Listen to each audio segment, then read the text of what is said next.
Purihin ng Diyos, salamat po. Isang magandang umagang muli sa bawat isa, sa ating pong mga kapatiran, sa ating pong mga mahal sa buhay, sa kanila pong mga tahanan. Purihin ng Diyos sa panibagong araw, magandang linggo na muli niyang idinagdag sa buhay ng bawat isa sa atin. If God added up additional days in our lives, ay tiyak po tayo na may dahilan po ang Panginoon at may maganda siyang layunin sa bawat isa. Ano man po ang ating kalagayan, ano man ang ating sitwasyon ngayon, purihin po ang Panginoon. Sa pagkakataong pong ito, tayo po ay sama-sama pong makikisalo sa salita ng Diyos, sa mensahe po niya. At tayo po ay dumulog sa Panginoon sa diwa po ng kagalakan at pagsamba. Mula po kanina as we started this worship at hanggang sa matapos po ang bagay na ito. Kung meron po kayong dalang Bible, at I hope you have your Bible, lalo na po dun sa ating pong mga kapatid na nasa kanilang mga tahanan, makibukas po kayo sa akin, dyan po sa aklat ng Romans, chapter 5, kabanata pong 5 ng aklat ng Roma, mula po sa talatang 3 hanggang 5. Ito po ang ating mababasa. Kung nandyan na po kayo. Ang sabi po dyan, not only that, but we rejoice in our sufferings, knowing that suffering produces endurance, and endurance produces character, and character produces hope. And hope does not put us to shame, because God's love has been poured into our hearts through the Holy Spirit who was given to us. Blinas na po ng Diyos ang kanyang buhay at makapangyarihang salita. Sa sandaling ito, sa ating pong pasimula ng ating pong pagsasalo-salo at pakikinig ng mensahe ng Panginoon, hilingin po natin ang kanyang patnubay at gabay. Tayo pong lahat ay muling dudulog sa presensya ng Diyos at upang hilingin ang patnubay ng Banal Espiritu as we come together upang ating pong pagsaluhan ang mensahe ng Diyos. Let us all pray. Hallelujah. Hallelujah, hallelujah, hallelujah, hallelujah, hallelujah, hallelujah. O purihin ka, O Diyos, aming Ama. You are worthy to be glorified. You are worthy to be praised. O Lord, karapat-dapat kang sambahin, dakilain, papurihan, pasalamatan. Karapat-dapat ka, Panginoon, na aming pong pagkukulan ng oras at panahon sa mga sandaling ito. Ama, salamat po sa panibagong araw na idinagdag mo po sa aming buhay upang kami po ay sama-samang muli. Although, karamihan po sa amin ay nasa kanilang mga tahanan at ilang lang po ang kasama ko ngayon, O Diyos, dito sa sanctuary to worship You. But all, Lord, naniniwala kami, O Diyos, hindi ka malayo sa isa't isa. You are within us and You are near besides us. And so we are grateful, O Lord. Gayun din, O Lord, ang mga salita mo na siyang pagkain ng aming spiritual na buhay. Hiniling po namin, O Diyos, na mangusap ka sa puso ng bawat isa habang amin pong ninanamnam, pinagsasaluhan ng iyong banal at buhay na salita, O Diyos. Narito po yung abang lingkod, gamitin mo po bilang daluyan ng iyong biyaya at pagpapala, maging kalakasan po kaming lahat sa isa't isa. Lord, tugunin mo rin ang pangailangan ng bawat isa at abutin mo ang kalagayan ng bawat isa sa amin. Thank you, Lord. Hiling po namin ang basbas ng Banal Espiritu, pangungunan ng Banal Espiritu habang ginaganap po namin ang aming pagsasalo ng salita. Salamat po sa pangalan ni Jesus. Ito pong aming dalangin. Amen at amen at amen. Praise the name of the Lord. Glory be to God. Muli po nating balikan yung ating pong talatang binasa at nandyan po sa Tagalog. Doon po sa medyo naghahanap ng Tagalog na version ng ating pong teksto. Okay, ito po ang ating mababasa. At nagagalak din tayo kahit na dumaranas tayo ng mga paghihirap dahil natututo tayong magtiis. Alam natin na ang pagtitiis ay nagpapabuti sa ating pagkatao. At kung mabuti ang ating pagkatao, may pag-asa tayo na makakabahagi tayo sa kadakilaan ng Diyos. At hindi tayo mabibigo sa ating pag-asa dahil ipinadama ng Diyos sa atin ang kanyang pagmamahal sa pamamagitan ng banal na Espiritu na ibinigay niya sa atin. Blines na po ng Diyos ang kanyang buhay at makapangyarihan salita. Nakaugnay po dun sa mga talatang yan, yung pamagat ng mensahe na ating pagsasaluhan. At kung kayo po ay nakatanggap ng aking pong daily insight na pinadala po at pinost sa ating Facebook account, ito po may malaking kaugnayan doon. Okay? The word of the day and the flavor of the week has something to do with pag-asa. Pinamagatan ko po ang mensahe ng Panginoon ng ganito, hope in God in hopeless times. Hope in God in hopeless time.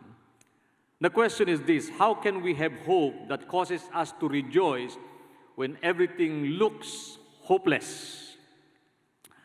Alam niyo po, ito po ay napakahalagang paksa na ating pong dapat pag-usapan at dapat po nating lagi nadidinig, lalo na sa pagkakataong ito o sa mga panahong ito o sa oras na ito na kung saan tayong lahat, hindi lang po tayong mga nandito sa Bethel, nasa inyong mga tahanan, kundi buong mundo ay nagdaranas po ng hirap. Nasilalim po tayo ng krisis. Ito pong bagay na ito ay binanggit ni Apostol Pablo at napakahalagang makita po natin na meron pong sinabi po dyan yung salitang hope o pag-asa. So paano tayo aasa? How can we have hope when everything looks hopeless? Sa gitna ng mga pagdurusa, kahirapan, kapigatian, pagsubok, problema, at maging po sa panahon ng krisis na ating pong hinaharap ngayon, itong pandemya na ito. Can we rejoice? Pwede ba tayong magalak? Kung babalikan natin yung verse, muli, okay, dito po sa Romans chapter 5 na ito, may binanggit po dyan si Apostol Pablo. Ang sabi niya dyan, at nagagalak din tayo. Nagagalak sa anong dahilan? Ang kagalakan po ba ay pwede lang ma-express kapag okay, successful yung araw mo? How about when you failed in some areas ng buhay? Can we not rejoice in the midst of those failures ng buhay? Ang sabi niya dyan, nagagalak din tayo kahit na dumaranas tayo ng mga paghihirap. Inisip ko, paano ba basahin yung salitang paghihirap? Ang hirap basahin niya salitang paghihirap kapag ka ikaw'y naghihirap tapos nakangiti ka. Hindi ho ganun kadali yun. Sa ating mga paghihirap, praise the Lord. Inisip ko ganito eh. Sabi kasi dyan, nagagalak din tayo kahit na dumaranas tayo ng mga paghihirap. Yung po bang aray na nakatawa? yung bang may sakit ka pero nagpi-praise the Lord ka? Ang sabi po dyan, dahil natututo tayong magtiis. Ang pagtitiis ay bahagi ng buhay. At alam natin ito. Pero po ba ang dahilan kung bakit? Ang problema, kapag ka sa simula ng buhay mo, nagtitiis ka na hanggang sa kunin ng Diyos yung buhay mo, nagtitiis ka pa rin. Ganun po ba yung buhay? Ganun po ba dinisenyo ng Diyos ang buhay natin? Sa magang ito, let me share with you in this message, why can we rejoice even in the midst of different challenges of life? Bakit pwede nating magawang magpuri, magalak, okay? Kahit na tayo nasa gitna ng iba't ibang hamon ng buhay. Sapagkat life challenges us to rejoice. Tayo pong mga mananampalataya, ano bang pagkakaiba ng born again sa di born again? Ano bang pagkakaiba ng taong may Kristo sa puso at kaisipan at buhay? Doon sa wala ay malaki pong pagkakaiba niyan. And one thing sure, in the midst of crisis, makikita po ang pagkakaiba ng bagay na yan. Okay. Ilang mga bagay po kung bakit mayroong kakayanan at magagawa ng isang taong may Kristo sa puso't buhay niya na mag-rejoice even in the midst of difficulties, kahit na sa gitna ng mga paghihirap. Una, we can rejoice because we have hope in God that we can rely on. Pwede tayong magalak sapagkat meron tayong Diyos na doon nakatuon yung ating pag-asa na itong Diyos na ito'y ating pwedeng ganap na mapagtitiwalaan. Hindi po ibig sabihin na when we rejoice in suffering, we are celebrating because of bad news na dumating sa buhay natin.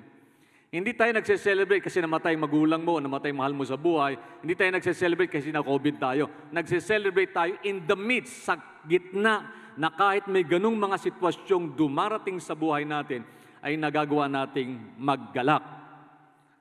Okay, we rejoice not because of suffering, but we rejoice because we can believe that God is doing a saving work. Doon po sa inawit kanina, kung inyo pong ninamnam yung message ng awit, ayun, na kahit na hindi mo daw nadadama, okay, when even you don't you feel, even you don't sense o see, okay, na nag-work si Lord, ang Diyos nag-work. Gumagalaw ang Diyos kahit na hindi mo nadadama na gumagalaw siya. Okay? Kumikilos ang Diyos kahit hindi mo nasisense yung pagkilos niya. Yun po yung pinagtutuunan ng ating pag-asa na sa gitna ng mga krisis na ito, naniniwala tayo that God is working mightily to protect us, to save us, to provide on our behalf.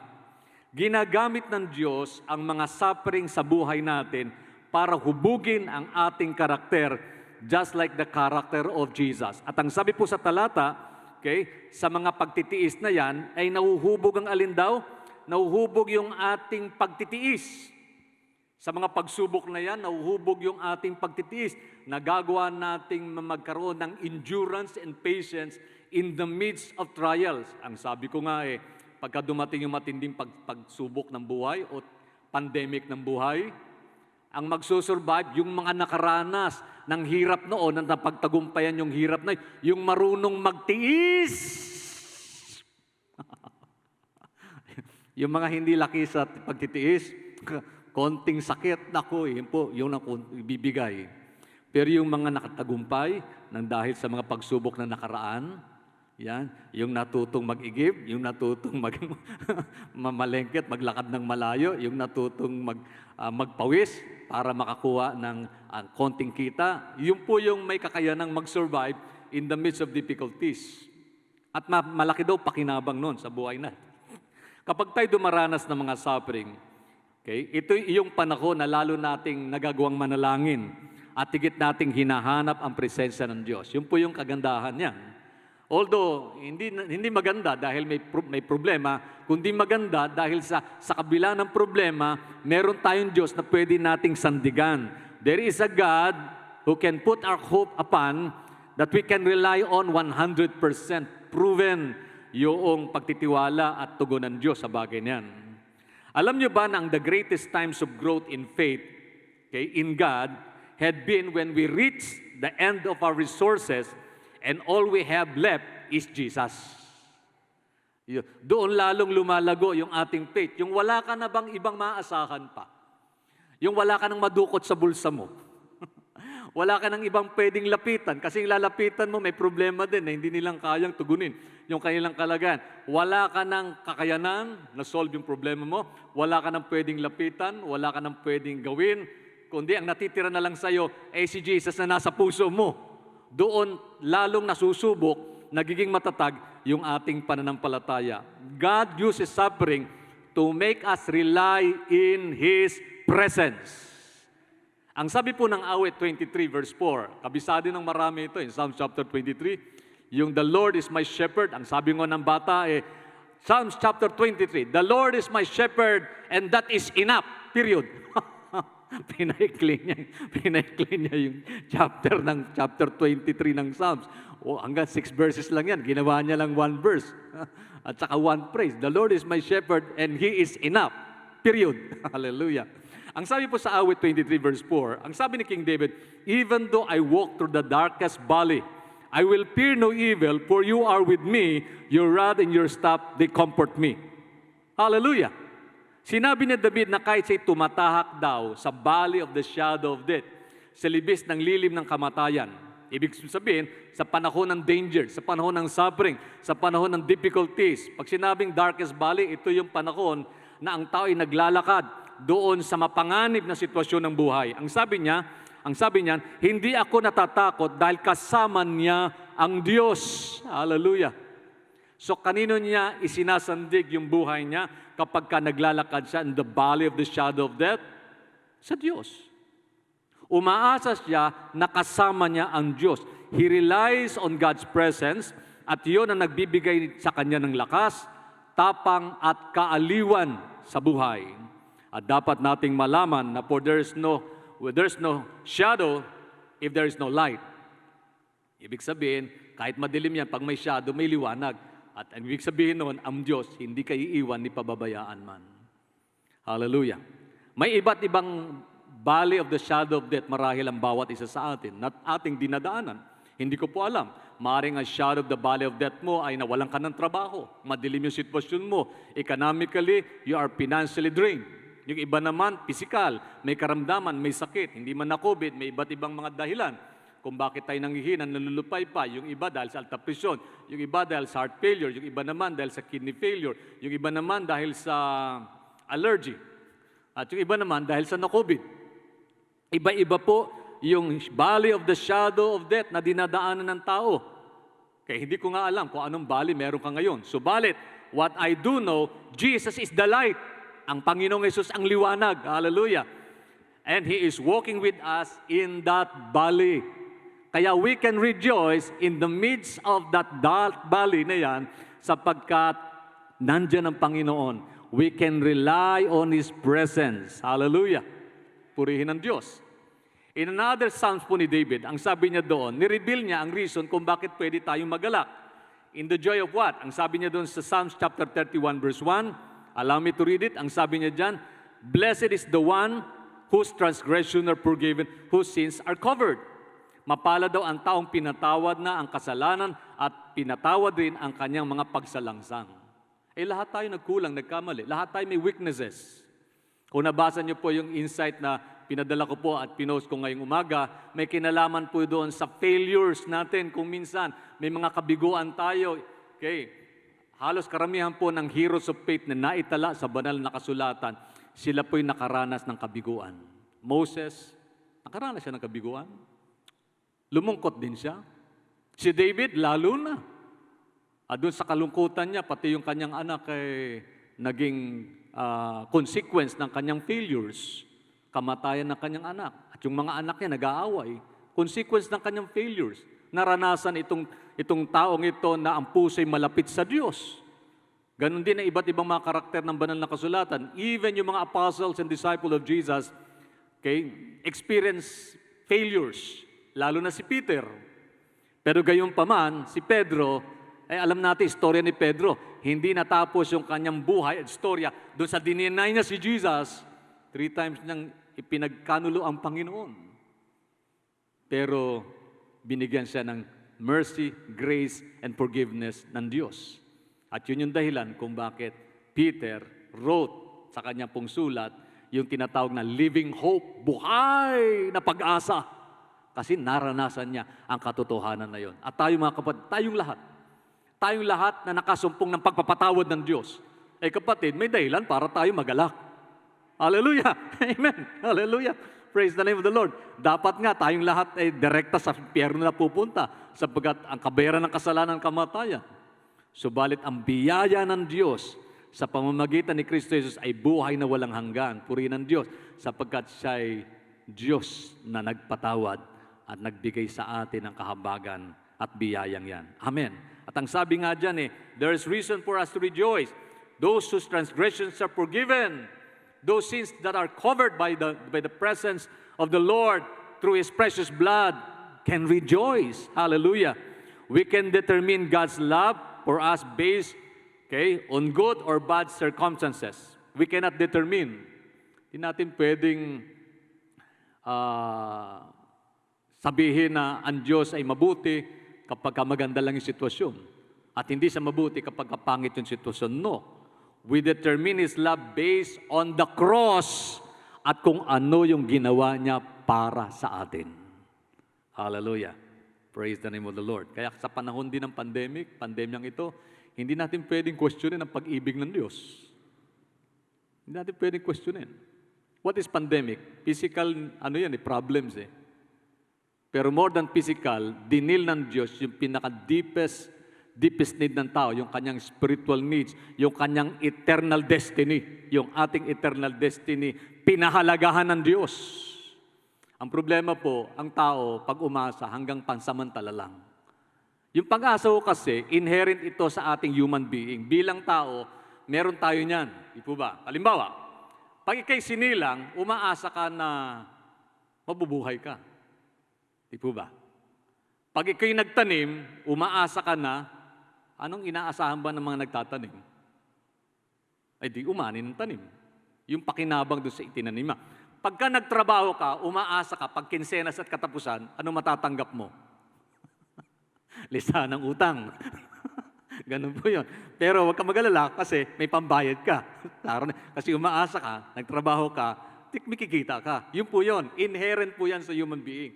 Kaya lang there's a big difference between hope with regards to how the word define it at yung hope in a biblical sense.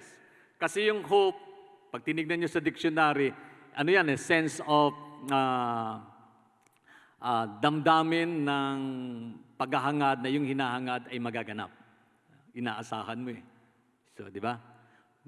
So, yung strength niya, nakasalalay doon sa personal strength, sa iyong sariling desire to achieve such hope na inaasahan mo. Pero yung biblical hope, hindi po ito nakasalalay sa ating hangarin na abutin yung pangarap natin. Kung hindi ito po ay nakasalalay sa katapatan ng Diyos. Yung po yung biblical hope. Kaya ka umaasa kasi sinabi ng Diyos. Hindi ka umaasa dahil sa yung isip mo klaro o yung damdamin mo masigla. O kaya marunong ka't matalino ka't malakas ka. Hindi ho. Umaasa ka ng kagalingan dahil marunong ka magpagaling. Hindi, umaasa tayo ng kagalingan sapagkat naniniwala tayo. Sinabi ng Diyos, by His stripes, we are healed. So nakasalalay saan? Hindi nakasalalay sa pagsigaw yan. Hindi nakasalalay sa kalakasan natin. Hindi nakasalalay sa ating kakayanan. Nakasalalay yan saan? Sa pangako ng Diyos. Kasi Lord, pangako mo kasi.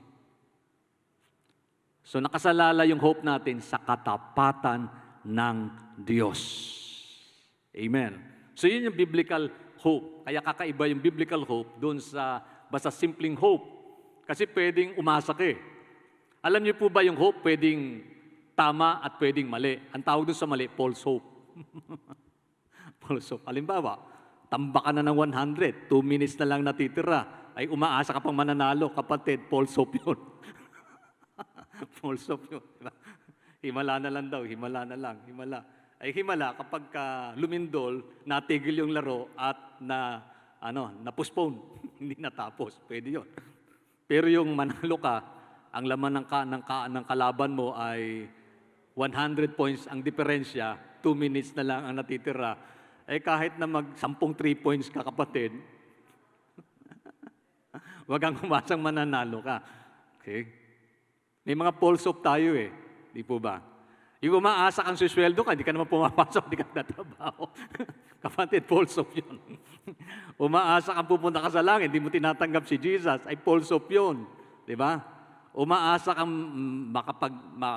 may mapapangasawa ka, hindi ka naman naliligaw, wala ka namang ginagawang paraan para mangyari yun. False hope ang tawag doon. So marami pong ganun false hope, umaasa ng mali. Pero dito, pinag-usapan natin yung pag-asa na nakasalalay sa Panginoon. So we determine that hope, we determine that God loves us, and we determine that we have a better future, not because we have a better plan, but because it is God's plan for us to have such. Amen! Hallelujah! Purihin ng Panginoon. Bakit pwede tayong magalak sa panahon ng mga pagsubok o problema at pwede tayong umasa? Ito po yung pangalawang bagay. We can rejoice because we can rely our hope in God's provisions. Okay? We can rejoice. Pwede tayong magalak sapagkat yung pag-asa natin ay nakasalalay po ito doon sa Diyos na nangako. Pag sinabing provision, yung God can supply all of our needs. Bakit? She is a great provider eh. Ang biyaya ng Diyos sa buhay natin ay sapat anumang kalagayan natin. God is a great provider. Okay, praise the Lord. Di ba kayo nagtataka? Pandemya niya, karamihan sa atin, tumataba. May nakapansin na nga sa pisngi ko Pastor, mukhang matama. And then the Lord lang, nagpo-provide lang si Lord. Yun lang po yun. Wala naman sa ating mayaman. Mayaman tayo sa pananampalataya. Maraming tayo sa panalangin. Mayaman tayo sa pagpupuri sa Diyos. Hindi naman sinungaling ang Diyos eh. Sabi nga niya, yung taong tapat sabi ni David, wala siyang nakita na sa taong nagtatapat ay pinabayaan ng Panginoon at nabuhay ng salat. Hallelujah. Praise the Lord. Mag-ikapo ka, hindi ka pababayaan ng Diyos. Sumunod ka sa hindi ka pababayaan ng Diyos. Tumulong ka sa kapwa mo kahit sa maliit na paraan, hindi ka pababayaan ng Diyos. Kasi sinunod mo ang Diyos at hindi mo ginagawa ito para pagpalain ka, kundi ginagawa mo ito dahil nais ng Diyos at yung pagpapala, sumusunod na lang kasi sumunod tayo sa Panginoon. Kasi when you want to be blessed, just follow God. Kasi obedience is the key to God's blessing. Obedience is the key to God's blessing. Amen. Hallelujah. So God is a great provider. Ang sabi nga sa 2 Corinthians chapter 12 verse 7, ito problema ni St. Paul to, ni San Pablo. Ang sabi po dyan ni San Pablo, hinayag ni Pablo ang kanyang physical suffering. Sa gitna siya ng pagdurusa. Anong pagdurusang ito? Physical. Ang sabi dyan, a thorn in the flesh. God was so concerned about Paul not becoming proud, so He allowed the suffering to happen to him to prevent him from being conceited. Ano pong sabi dyan? Basahin natin. So to keep him from becoming conceited because of the surpassing greatness of the revelations, a thorn was given me in the flesh, a messenger of Satan to harass me, to keep me from being conceited. Ano po sabi sa Tagalog? Para daw hindi siya magyabang. Sa anong dahilan? Kung bakit siya pwede magyabang? Alam niyo po, mga servant of the Lord, remember this. Be reminded of this. Pwede kasing maging mayabang tayo doon sa mga ginagawa natin sa Diyos eh. Pwede maging mayabang tayo dahil marunong tayong mangaral, magaling tayong pastor, o magaling tayo sa ganitong bagay. Si Pablo, binanggit niya yon dahil sa kamanghamanghang bagay na kanyang nasaksihan. Yung kamanghamanghang galaw ng Diyos sa buhay niya. Pwede niyang ipagmayabang yon. Yung tagumpay niya sa paglilingkod niya sa Panginoon. Yung revelation ng Diyos sa kanya. Kasi kung meron mang ginamit ng Diyos, highlighted as one of the great apostles of the Lord, whom the Lord used, okay, in the New Testament is si Paul. Halos higit sa kalahati ng sulat po ng New Testament, si Pablo ang ginamit ng Diyos para isulat yan. Ngayon, pwede siya magmayabang. Sabihin niya, ako dapat ang head nyo kasi ako yung maraming sinulat, ako yung marunong at ako yung magaling. At sabi ng Panginoon sa kanya, para hindi ka magmayabang o bigyan kita ng suffering. Ano yung suffering na yon? Meron siyang thorn in the flesh. He prayed for it. Ang sabi po ng talata, sa susunod ng mga talata, kung babasahin nyo, hindi ko nilagay ho yan sa ating PowerPoint dyan, nag-pray siya sa Panginoon. 3 beses niyang idinalangin ito, taimtim niyang idinalangin, natanggalin ng Diyos itong bagay na ito, pero itong sagot ng Panginoon sa kanya. So ibig sabihin, gayon din sa atin, no? Sinasabi ng Diyos sa atin na ang grace niya ay sufficient enough that even when we feel weak, He make us stronger than He has ever been. Kaya ng Diyos yun eh.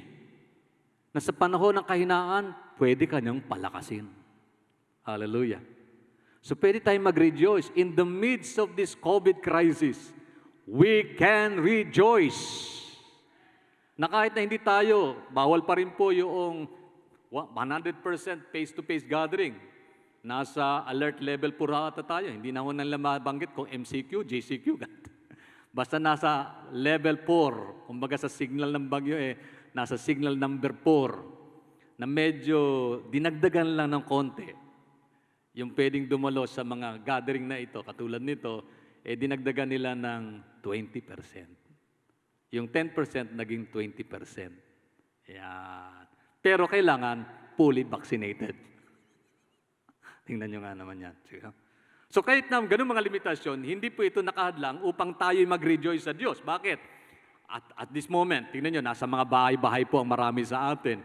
Hindi ko naman maisip na hindi kayo nag-rejoice kanina nung tayo umawit sa Panginoon. Sa gawain ito, ako po'y naniniwala, everybody is rejoicing. Lahat tayo nagagalak. Sapagkat hindi tayo nandito para kay pastor o kanino man, kundi narito tayo para purihin ng Diyos, dakilain siya, pasalamatan siya, sambahin siya. The very focus of our worship is God. Jesus is the center of it all. Amen. Hallelujah. Purihin ang Panginoon. Purihin ang Diyos. Ang grace ng Diyos ay hindi isang palaisipan na mahirap unawain. Hindi ito abstract idea. Hindi ito parang nagpintura ka, tinagis mo lang yung pintura at sinaboy mo lang doon sa canvas yung pintura mo at naging masterpiece na. Yung iba naman na ginagawa para maging masterpiece yung painting niya, yung pintura iniinom, nilalagay sa bibig, tapos binubugap. Tapos abstract na. Tapos bahala na kayo mag-interpret kung ano yung painting na yan. Di ba? Naranasan ko magpinta eh. Ako po ay medyo bakante pa sa buhay. Ay isa pong ano rin po yan, hobby ko po yung mag-paint. Yung iba pong paint, nando sa bahay ng nanay ko, magpipinta ba? Kami magkakapatid, mahilig magpipinta. So ganun po, pagka magpipinta ka, ano ba pininta mo? Imaginein mo, may nakikita kang tao dyan. Wala eh. Ito, nakikita nga. May ibon nakikita. Alam mo ba, pininta ko, ganito, ganyan. Tapos nahirapan silang i-identify. Ang tawag doon, abstract. Hindi mo maintindihan. Hindi mo maintindihan unless you explain kung ano yung pininta mo. Ang grace ng Diyos, hindi po abstract idea yan. Ang grace ng Diyos, hayagan pong nakikita yan. Pakigalaw po ang inyong mga daliri. Bakit gumagalaw yan? Because of God's grace. Biyaya ng Diyos. Amen. Hallelujah. Tingnan niyo yung pong mga sarili. Tumimpo kayo sa salamin. Puri ng Panginoon. Nakakakita pa ba kayo? Biyaya ng Diyos yan. God's grace. Sumikat ba ang araw? Grace ng Lord dahil sa grace ng Lord. Humihinga ka pa ba? Because of God's grace. Nakakatayo pa po ako mga kapatid because of God's grace. May lakas pa ba tayong umakyat ng hagdanan? Because of God's grace. Nakakakain ka ba ng kumpleto sa buong maghapon? That's God's grace. So yung God's grace, hindi po napakahirap intindihin yan. Kaya pag sinabi na sasamahan ka ng Diyos ayon sa kanyang pangako, hindi mo mahirap intindihan. Ang Diyos ay nagpo-provide, hindi mo mahirap intindihin yan. Tayo pong lahat, isinilang ng hubot-hubad, ayaw lang intindihin ng tao yan. Ang tao kasi pagka nagkaroon ng ganito, yumayabang. Umangat lang yung karunungan, yumayabang na. Nadagdagan na lang naman ng bulsa, yumayabang na. Tumangos lang ng konti yung ilong, yumayabang na. Sumingkit lang ng konti, yumayabang na. Pumuti lang ng konti, yumayabang na. Nagkaroon lang ng mga likes at mga subscribers sa YouTube, yumayabang na. Kung yung subscriber mo, 0 pa rin. Ibig man sabihin, yung grace ng Lord, wala noon. No, the grace of Lord, hayagan yan. Kung nagagawa mong kumanta sa kabila ng pagsubok, that's God's grace. Amen. And we can rejoice in the midst of suffering. Why? Because of the grace of God. Hallelujah.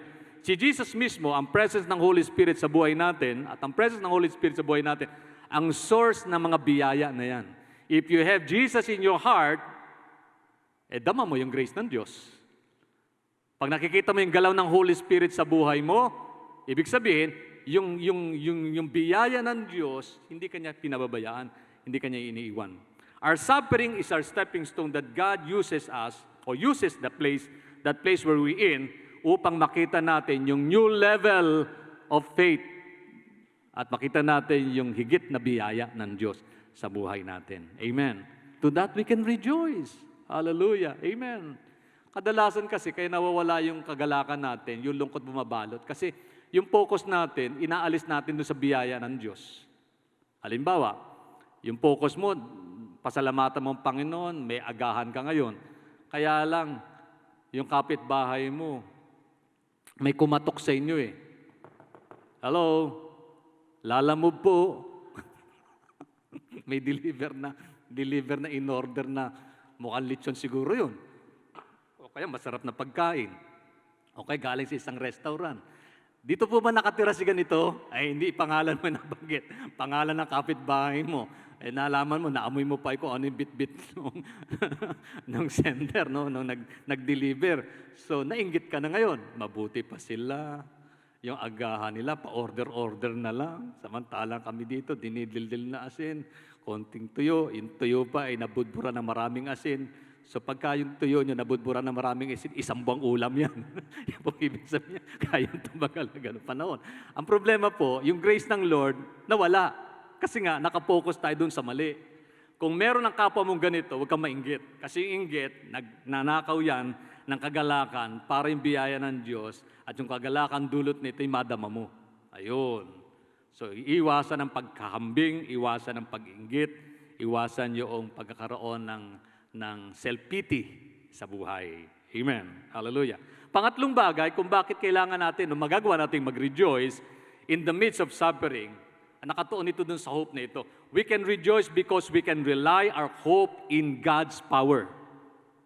In God's presence, in God's provision, now in God's power. Kapangyarihan ng Diyos.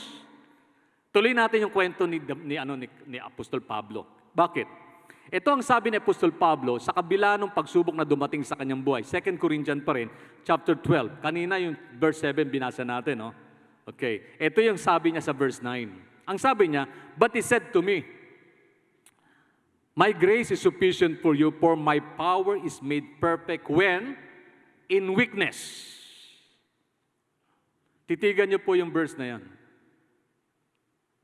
Kailan po daw natin higit, kailan daw niya na higit na nakita yung galaw ng kapangyarihan ng Diyos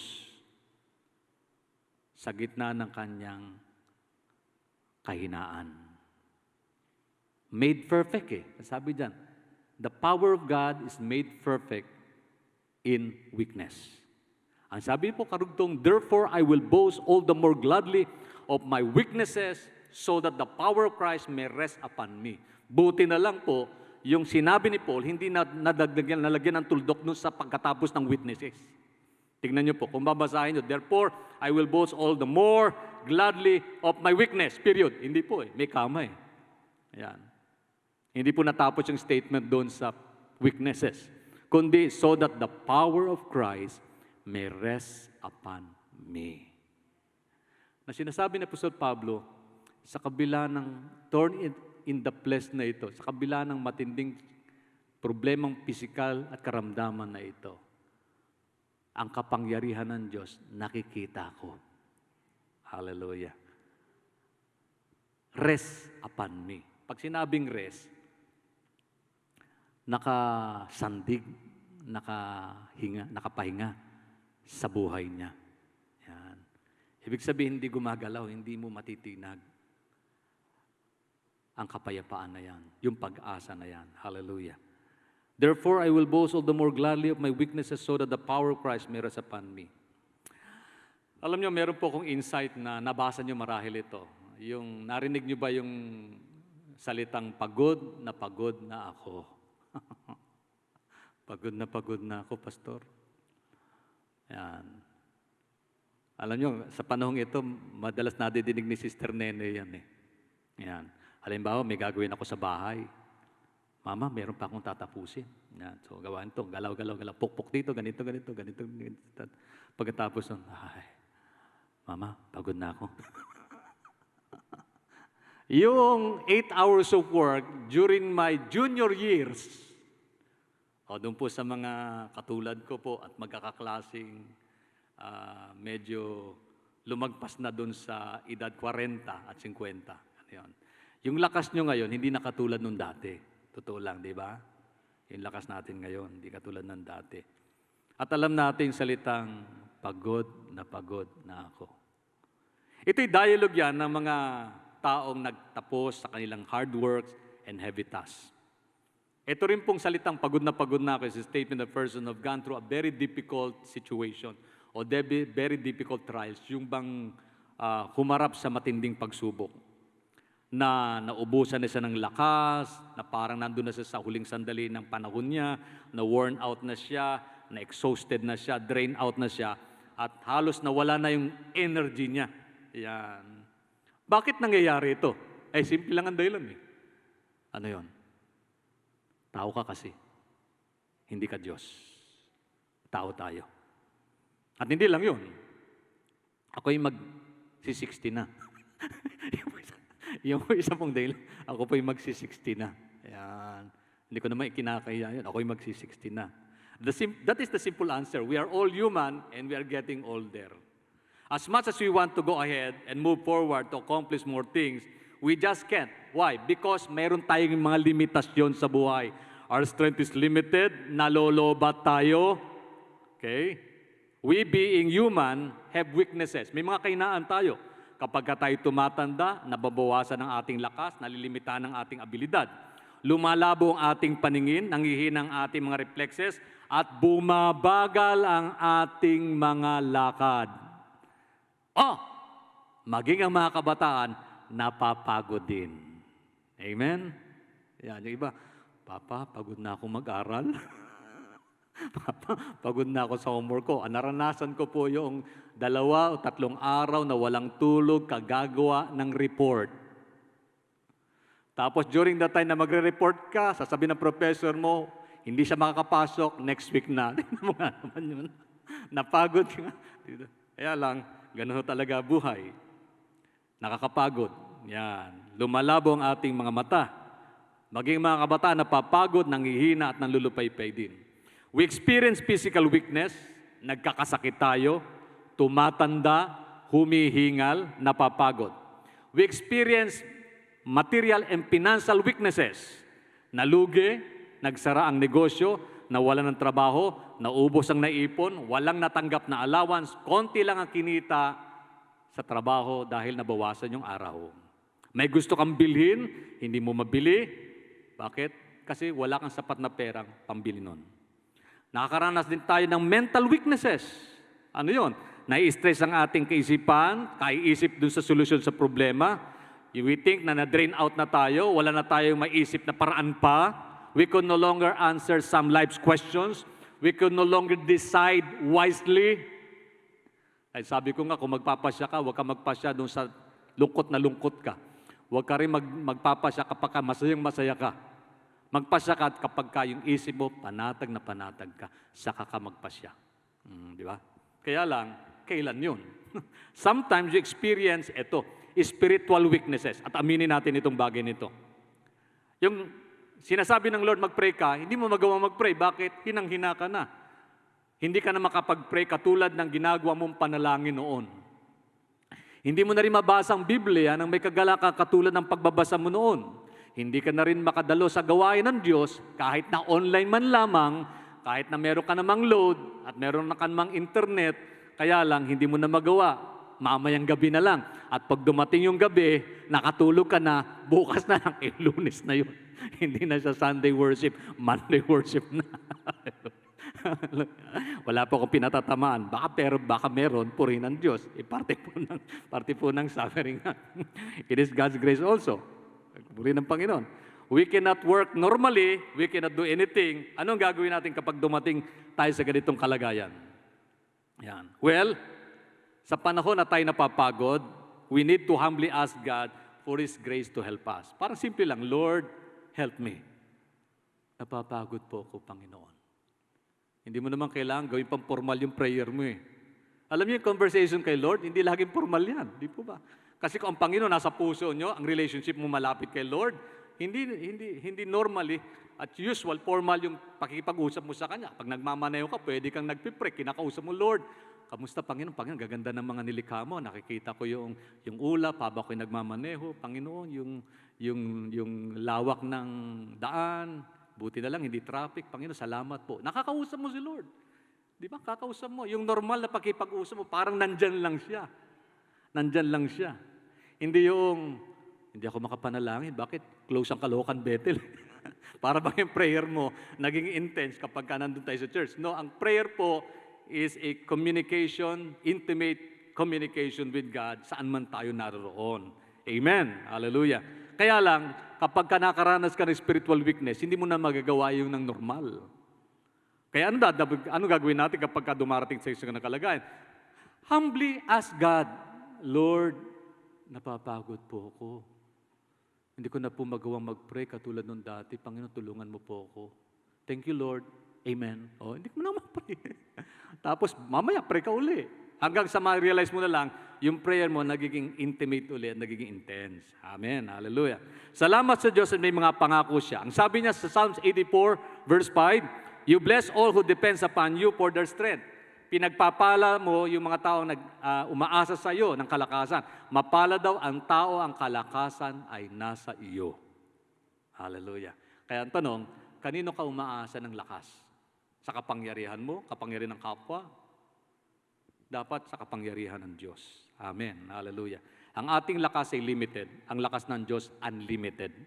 Ang ating kakayanan ay may hangganan. Ang sa Diyos ay walang hangganan. Tayo nalolobat, ang Diyos hindi. He never runs out of energy. Hindi siya napapagod o nanlulupaypay man.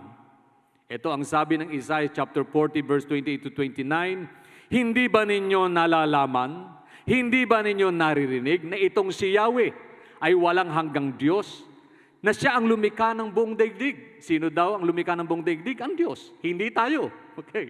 Dapat maging malinaw. Siya hindi napapagod, sa isipan niya walang makakaunawa, ang mahihina't napapagod ay kanyang pinapalakas. Hallelujah. Kaya kung nais mong makamit ang pagpapala ng Diyos sa iyong buhay, then you need to depend on God for His strength, for His power.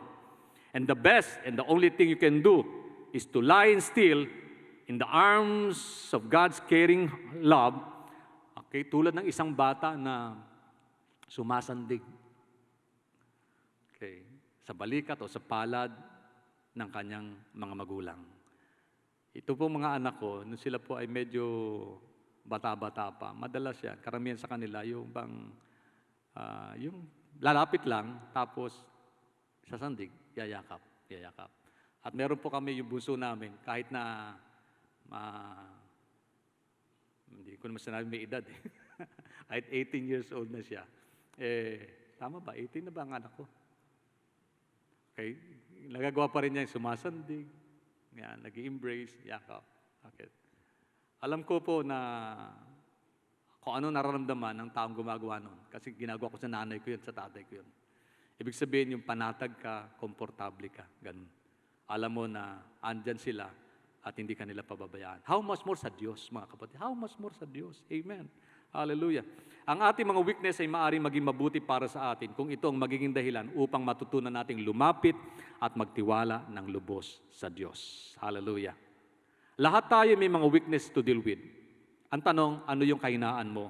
Ano yung pangailangan mo na dapat mong isandig sa Diyos? Hallelujah. Praise the name of the Lord. Purihin ng Panginoon. May mga bagay na dumarating sa buhay natin na nagdudulot sa atin ng kabalisahan. May mga burdens tayo that's too heavy for us to bear. Okay? The whole world is still in crisis. We were caught unaware and we saw our weaknesses in solving this pandemic as quick as possible. Dahil nakikita natin yung ating kahinaan, para bang nawawala tayo ng pag-asa. Di po ba?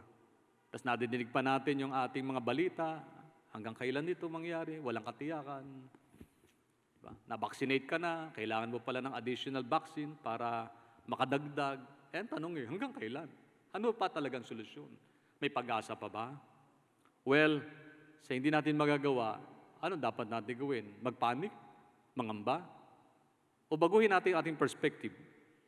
Kaya naman sa ating mga kahinaan, sinabi ni Pablo, may pagmamalaki ko sapagkat ang kapangyarihan ng Diyos ay nasa akin. Hallelujah. Purihin ang Panginoon. At panghuli, at kung bakit tayo pwede mag-rejoice in the midst of suffering, we can rejoice because we can rely our hope on God's promise of His return. Hallelujah. Alam niyo po, itong tinatopic ko ngayon sa Bible study natin online, may kinalaman po dun sa rapture of the church. At alam naman natin, tayo mga Kristiyano, tayo naniniwala sa mga pangako ng Diyos.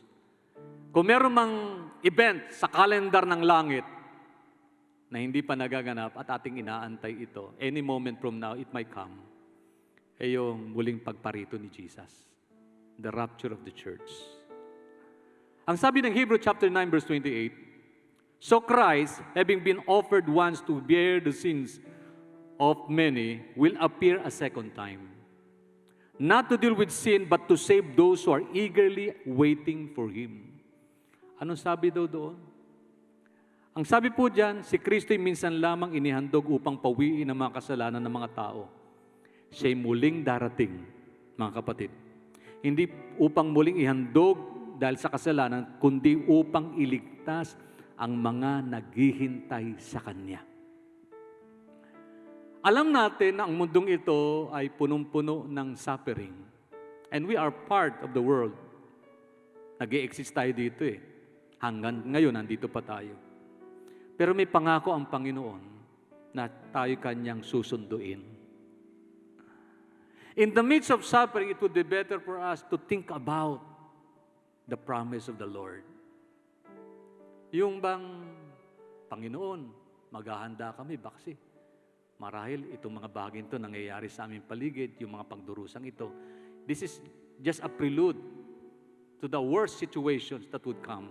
Pero bagong mangyari, sabi mo, Lord pabalik ka, kukunin mo kami, susunduin mo kami, At dadali mo kami sa lugar na kung saan wala ng hirap, wala ng lungkot, wala ng sakit, wala ng pangamba, wala ng pagdurusa, wala ng namamatay, wala ng nalulungkot. That is our blessed hope. Kaya ho tinawag na blessed hope yun yung pagbalik ng Panginoon. Kasi kung meron man tayong higit na inaasahan sa ating pumbukas, ayon sa pangako ng Diyos, isa po yun at napakahalaga nun. Ang sabi nga ng Titus chapter 2 verse 11 to 13, habang tayo nag-aantay sa Panginoon, ito daw ang nararapat nating gawin. Ang sabi, sapagkat ang biyaya ng Diyos na nagbibigay ng kaligtasan, inihayag na sa lahat ng tao. Ito daw ang nagtuturo sa atin na talikuran ng kasamaan at makamundong pagnanasa. Kaya't mamumuhay tayo sa mundong ito ng maayos, matuwid at makadiyos. Habang hinihintay natin ang napakagandang pag-asa. Bakit sinabi ng Bible napakagandang pag-asa? Kapatid, kung umaasa tayo ng kagalingan, meron po sa mundong ito because Jesus is our healer. Pero kahit na pagalingin ka ng Panginoon, darating pa rin na magkakasakit tayong muli. Makakaranas din tayo ng sakit at hirap, pangamba, takot, krisis. Itong pandemic na ito, sa panahong ito, naganap. Sa darating pang mga panahon, ayon sa banal na kasulatan, may matindi pang magaganap. Bakit? Sa mundo ka Sa mundo tayo naroon Pero sabi ng Panginoon, may ipinangako siyang langit. Huwag kayong magalumihanan. Sabi ng Panginoon, sa tahanan na akin may maraming silid. Ako may paruroon upang ipaghanda ko ng matitiran. At pagka naipaghanda ko na kayo ng matitiran, ako'y muling babalik. Upang isama kayo, upang makapiling kayo kung saan man ako naroroon. Wow! To be in the presence of God is the best hope that we can imagine. Hallelujah. Purihin ang Panginoon. At habang nandito sa lupa, dahil pangako ng Diyos yun, we can rejoice even in the midst of this pandemic. Kasi may pangako ang Diyos. Ito po yung mga hamon ng buhay.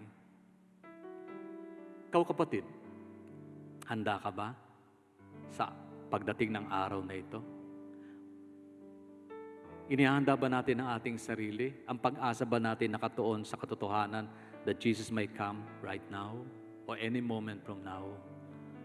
At anumang mga bagay na dumarating sa buhay natin, kahit na tayo nasa gitna ng krisis, we can rejoice. We can rejoice because we have a God that we can rely on. We can rejoice sapagkat ang Diyos na ito ay maaasahan natin. We can rejoice because God provides.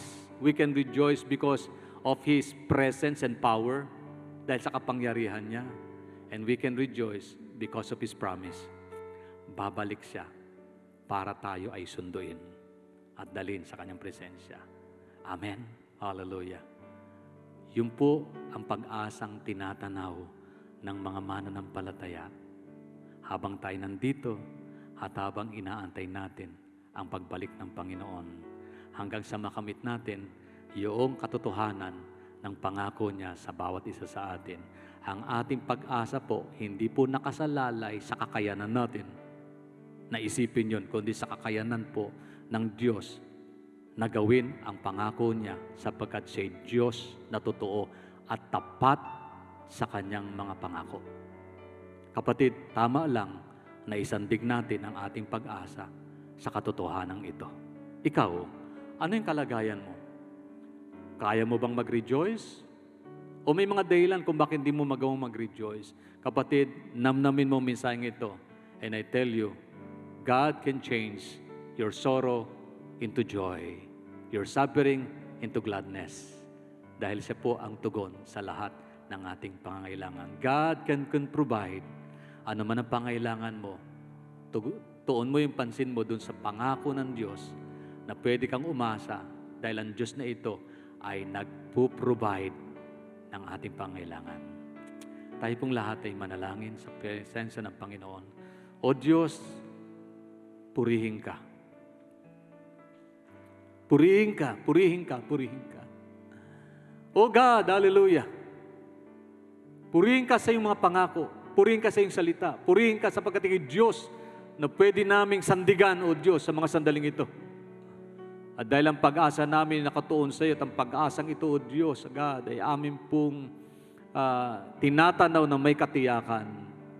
At dahil dyan, pwede kaming magalak sa kabila po ng mga problema at mga tiising aming hinaharap sa mga sandaling ito. Hallelujah, hallelujah, hallelujah, hallelujah, hallelujah, hallelujah. Purihin natin ang Panginoon, mga kapatid. Dakilain natin ang Diyos. Sambahin natin ang Panginoon. Pasalamatan natin siya. Siya yung Diyos na pwede mong sandigan ng iyong buhay. Sandigan ng iyong pag-asa. Hallelujah. Sapagkat sa Kanya, ang pangako niya ay totoo. Hindi siya Diyos na sinungaling. Siya Diyos na nagpo-provide. Siya Diyos na nagpapalakas. Siya Diyos na nagbibigay ng tagumpay. Siya punong-puno ng biyaya, kahabagan. Hallelujah. At punong-puno ng pagmamahal. O Diyos, lumalapit po kami sa iyo. Lumalapit po kami sa iyo. Hayaan mo po, Panginoon, sa mga sandaling ito, O Diyos, papurihan ka namin. Dakilain ka namin. Pasalamatan ka namin, Panginoon, O God. Inaamin po namin kami kulang. Kami nahingina. Kami nanlulupaypay. Kami nagkakasakit. Subalit meron kaming Diyos na pwede naming asahan. Diyos na makapangyarihan sa lahat. Diyos na nagpapagaling, Diyos na nagpapala, Diyos na nag-iimala, Diyos na tapat sa Kanyang mga pangako, Diyos na totoo, at karapat dapat kang papurihan, sambahin at dakilain. Hallelujah! Glory be to God, Lord. Kung ikaw'y may karamdaman, kapatid, saan ka man naroon, ikaw may nasa loob ng iyong tahanan, rely on God's promise. Rely that God can provide healing. God can provide answer to your needs in the name of Jesus. Kung ikaw'y nakararanas ng kahinaan, kapatid, magtiwala ka sa Diyos. Ilapit mong buhay mo sa Panginoong Yesus. Sambahin mo siya, purihin mo siya. Kilalanin mo ang pangako niya at tayuan mo ang pangako niya at umasa ka sa pangako ito'y totoo. Sapagkat meron tayong Diyos na makapangyarihan sa lahat at walang imposible sa Kanya. God can provide strength. God can provide strength. Hallelujah. Glory be to God. Purihin ka, Panginoon. Hallelujah. Hallelujah. Hallelujah.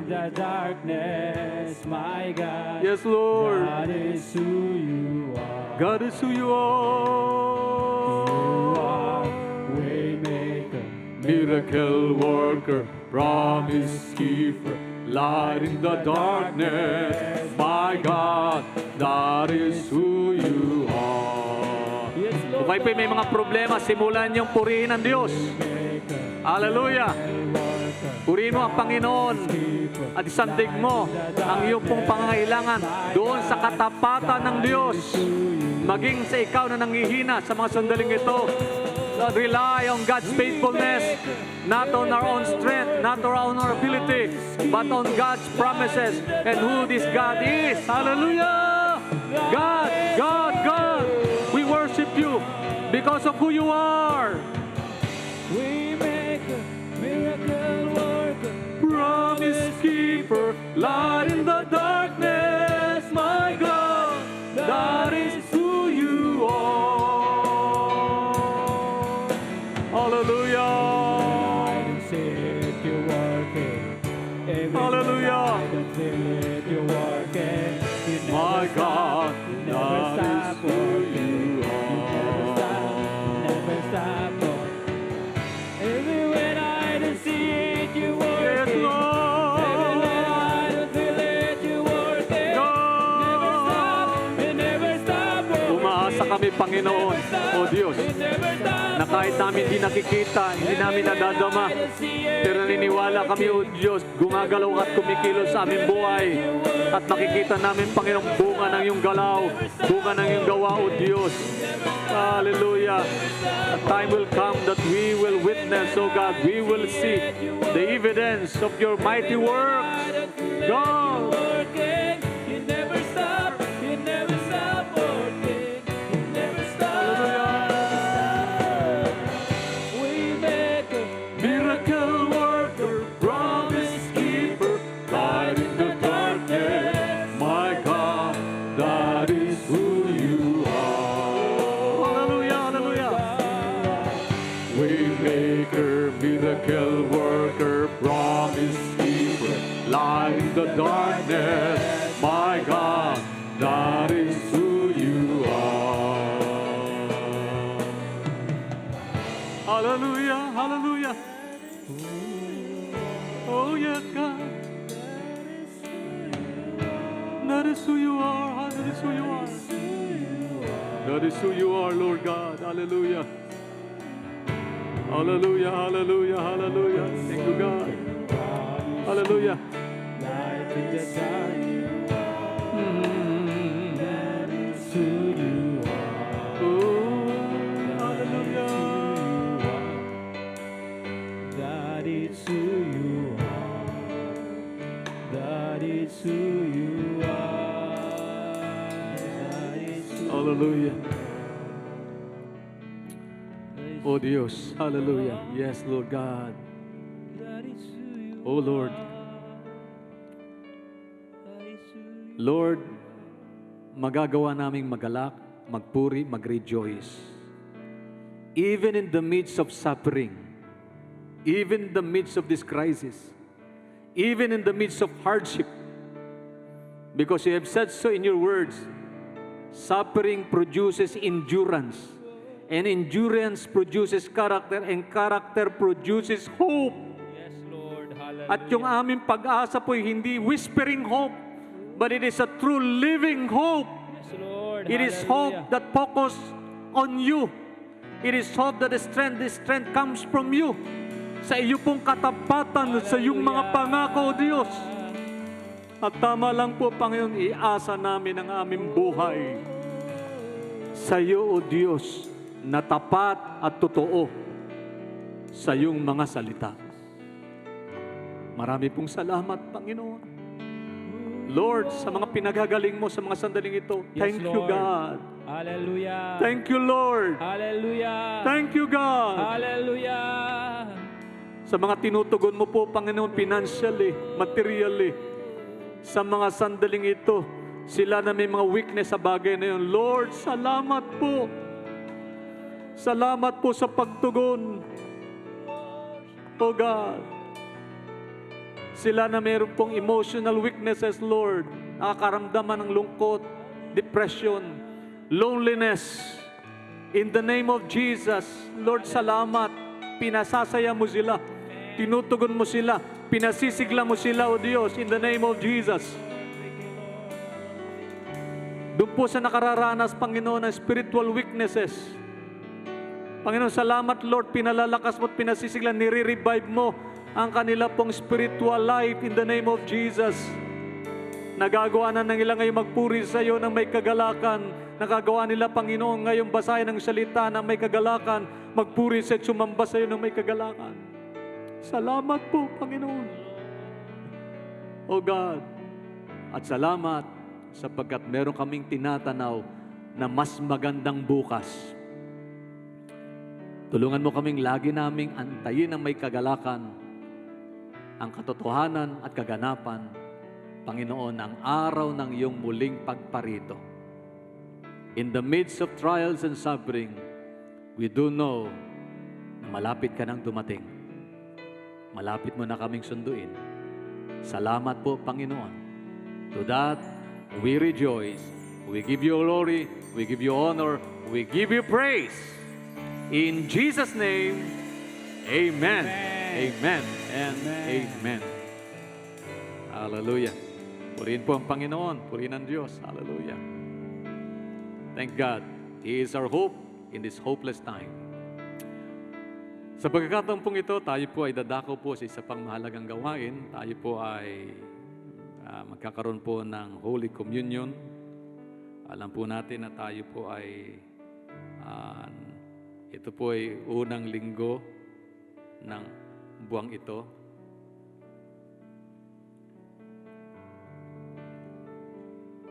October na po, mga kapatid. Puri ng Panginoon. Merry Christmas sa marami. Pero kanina, meron pong maagang nagbati sa akin. Isang pastora po na galing po sa malayong lugar.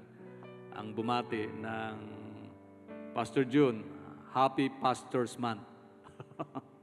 Sa lahat po ng mga pastor, binabati po natin ang mga pastor natin. sa iba't ibang dako, doon sa ating mga daughter churches, at doon po sa ating pong samahan, sa Assemblies of God, at maging po doon sa ating pong ibang mga kapatiran, belong to other denominations. To all pastors, allow me to greet you. Happy Pastors Month. Purihin ng Diyos. Glory be to God. Pero gayon pa man, ito po'y araw na kung saan ating pong pagsasaluhan ang biyayang ito ng Panginoon. Yan. Kunin niyo po ang inyo pong mga inihanda na mga elements, ang inyo pong grape juice o katas ng ubas at ng inyo pong unleavened bread, ano man po yan, biskwit man yan o kapirasong tinapay. At dadako po tayo sa pagsasalo-salo natin ng banal na hapunan na ito o banal na komunyon. Hallelujah. Nandiyan na po ba kayo? Handa na po ba kayo sa inyo pong mga bahay? Ay lang po sa mga praise and worship team, kasama ko po. Are you prepared na? Tanggap niyo na po ba? Yeah, salamat sa Panginoon. Okay. Tayo po'y tumayong lahat. Doon po sa bahay, kung magagawa niyo rin po tumayo, okay din po. Ayan. Just be at yourself, but remember this, nasa presensya po ng Diyos ang bawat isa sa atin. Ito po ang ating mababasa sa unang Korinto, kabanatang 11, talatang 23, bago po natin sama-samang pagsalusaluhan ang mga bagay pong yan. Ulitin ko po, 1 Corinthians chapter 11, verse 23. Ito ang katuruan na tinanggap ko sa Panginoon at ibinibigay ko naman sa inyo, sabi ni Apostol Pablo. Nung gabi siya ipagkanulo, ang Panginoong Hesus ay dumampot ng tinapay, nagpasalamat sa Diyos. At ito ang kanyang sinabi. Ito ang aking katawan, inihahandog para sa inyo. Gawin niyo ito bilang pag-aalaala sa akin. Matapos maghapunan, dumampot din siya ng kopa at sinabi, ang kopang ito ang bagong tipan na pinagtitibay ng aking dugo. Tuwing iinumin ninyo ito, gawin ninyo bilang pag-aalaala sa akin. Sapagkat tuwing kakain kayo ng tinapay na ito at iinom sa kopang ito, ay pinapayag ninyo ang kamatayan ng Panginoon hanggang sa kanyang muling pagparito. Hallelujah. Tayo pong lahat ay manalangin bago po natin tanggapin ang mga bagay na ito.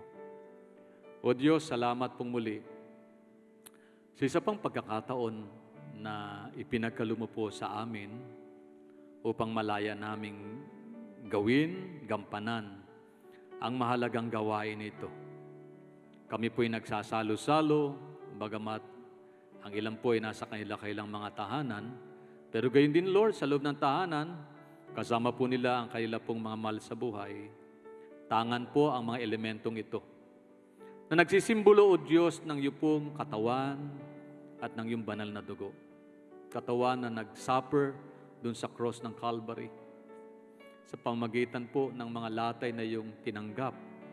Ang sabi mo po, kami nagsigaling.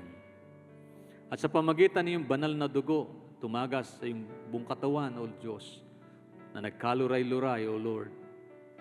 Ito po'y napakahalaga sapagkat sa pamamagitan ng iyong banal na dugo, ay amin pong natanggap ang pagpapatawad at paglilinis ng lahat ng aming kasalanan.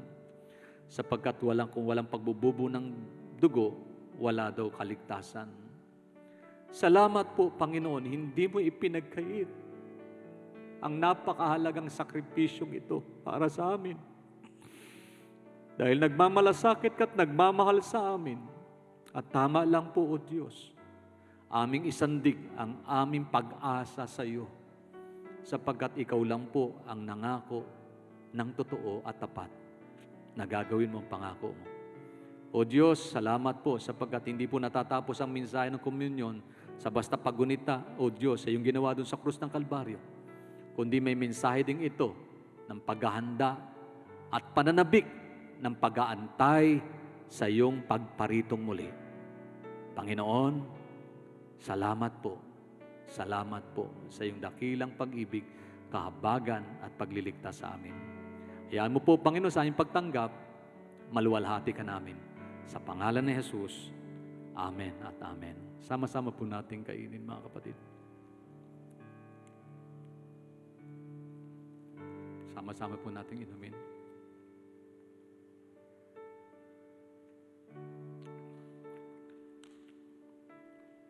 Hallelujah. Purihin po ang Panginoon. Glory be to God. Praise the name of the Lord. Hallelujah. Salamat po sa Panginoon. Sa muling pagkakataon, ipinagkaloob niya sa atin upang tayo po ay sama-sama makasamba sa Kanya. Although online pa rin tayo at ang ilang pong mga kasama ko rito ay bumubuo po ng ating praise and worship team. But still, wait for further announcement kasi po impractical for us na magkaroon pa rin tayo ng face-to-face na gawain para accommodate po yung just 20%. Sa praise and worship lang po, kulang po yung 10%. Ayan. At the same time, may limitasyon po na yung kailangan fully vaccinated. Anyway, sa biyaya po ng Panginoon, ako po'y naniniwala na may mas magandang plano ang Diyos sa buhay natin. Whether we are at home or whether we are doing this face-to-face, what is important, yung heart natin mga kapatid, huwag natin ilalayo sa Diyos.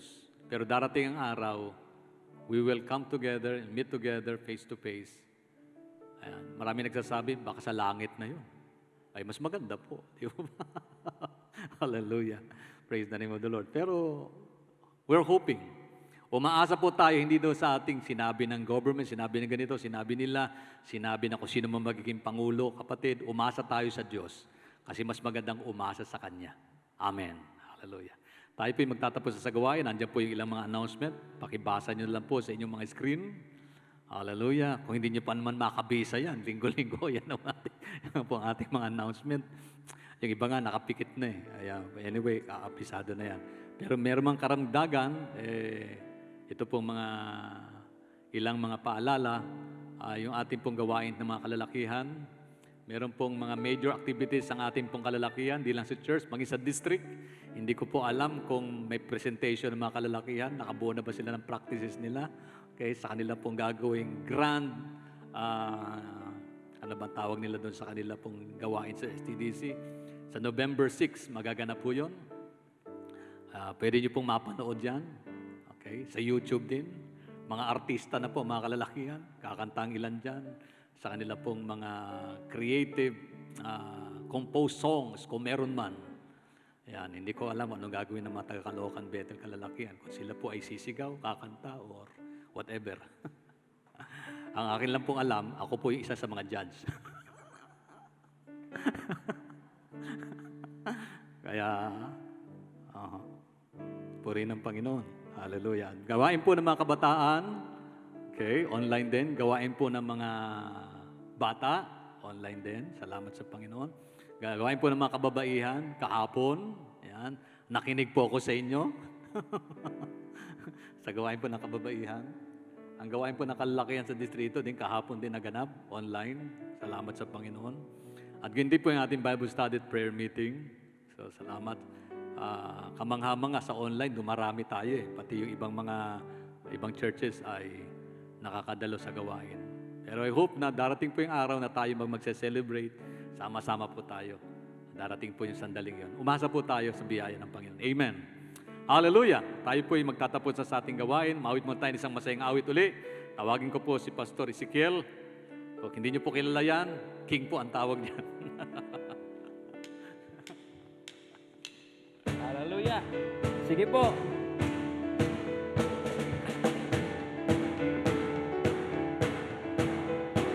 Palakpak po natin ating mga kamay.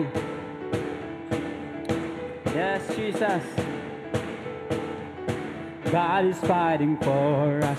God is on our side. He has overcome. Yes, He has overcome. We will not be shaken. We will not be moved. Jesus, you are here. Oh, yes, Lord God. God is fighting for us. God is on our side. He has overcome. Yes, He has overcome. We will not be shaken. We will not be moved. Jesus, you are here. Carrying and burden covering our shame. He has overcome, yes, He has overcome. We will not be shaken, we will not be moved. Jesus, you are here. I will live, I will not die. The resurrection power of Christ alive in me, and I am free in Jesus' name. I will live, I will live, I will not die. I will declare and lift you high. Christ revealed, and I am healed in Jesus' name. Carrying burden, carrying and burden, covering our shame. He has overcome, yes, He has overcome. We will not be shaken, we will not be moved.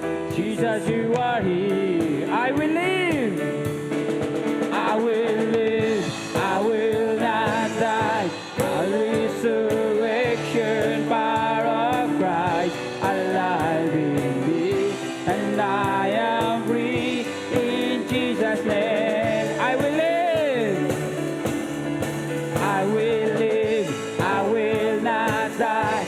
I will declare and lift you high. Christ revealed, and I am healed in Jesus' name.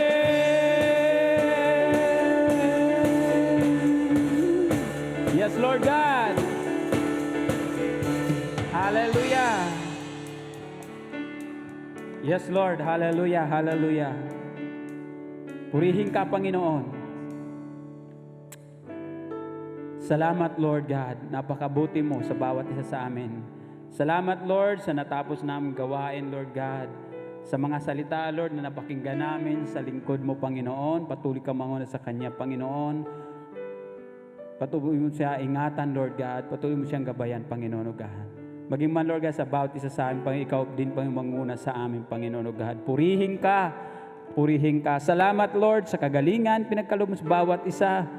Salamat sa katugunan, Panginoon, ng lahat ng pangailangan, Panginoon. Sa oras na to, Lord God, sa aming pansamantala, Lord God, na pagtatapos, Lord, sa iyong gawain, ikaw po ang manguna sa Panginoon sa amin. Sa aming pag-uwi, Lord God, sa kanya-kanya na naming tahanan, Panginoon, patnubayan mo po kami, Panginoon, ng banal na Espiritu, Lord God. Maging man, Lord, sa buong linggo na to, Panginoon, sa lahat ng aming gagawin, pangunahan mo po kami, Panginoon, at ikaw po manguna sa pamagitan yung mga salita, Lord God, na aming ipamumuhay, Panginoon, O God. Purihin ka, purihin ka. Salamat po sa katagumpayan na pinagkaloob mo sa amin. Habang inaantay namin, Lord God, yung pag-asa, Lord God, na nagmumula sa iyo, Panginoon, O God. Sa iyo kami, Lord God, aasa. Dahil ikaw ang Diyos namin, Lord God, na handa tutugon at tutupad sa mga pangako mo sa amin. Maraming salamat po, Lord, ang lahat ng ito. Sa iyo namin binabalik ang papurit, pasalamat, pagsamba sa pangalan ni Jesus. Amen. Taas po natin ang ating mga kamay sa Panginoon, mga kapatid, maging po sa inyong mga tatahanan na inyo pong kinalalagyan. Tanggapin po ng bawat isa sa atin ang basbas at pagmamahal ng Diyos Ama, biyaya at pagliligtas, pagpapala at pagpapagaling ng Diyos Anak, at ang kaaliwan, pagkipisan, patnubay at gabay ng Diyos Espiritu Santo ay sumaating lahat ngayon at magpakailanman. Amen. Amen. God bless you all. Keep safe. God bless. God bless our homes.